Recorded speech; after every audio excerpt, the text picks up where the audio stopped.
As far as companions, I'd already mentioned once that you can, like, turn lead into gold, so to speak, with companions. But I remember once, I just been made a zone leader, and that's an assignment where essentially you work with the district leaders, and who then work with others in their district. And I remember I was with a companion who's actually from another country, and so culturally things were a little bit different. And I'm kind of very laid back. I'm just like, yeah, we'll have fun. We'll do things in a fun way.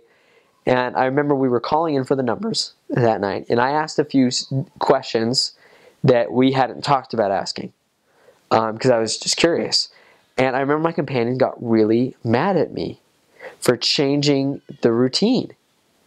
And I remember trying to apologize, but he just wouldn't have it. He was just mad at me because we had done something differently as leaders that we hadn't agreed to together.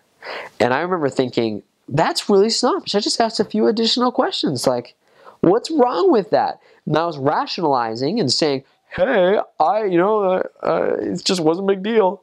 Minimizing the problem. But I did try to rectify it.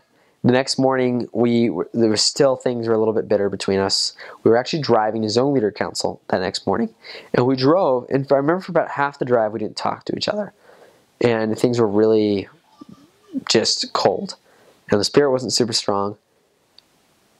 And then my companion turned to me and was like, "Hey, Elder, I'm sorry." And I was like, "Hey, Elder, I'm sorry." And we pulled over and we gave each other a hug, and we were just like, "Hey, I'm sorry." And it was just one of those very tender bromance moments. It was like, oh man, we can do this.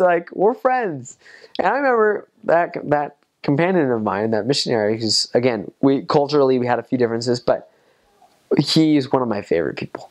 And again, I think first impressions are a terrible indicator of, particularly for missionaries, because you change so much. Like in one transfer, you will change who you are. Remember there's that speech that King Henry gives at the end of Henry IV Part 2 in Shakespeare, where he says, "I am not who I was."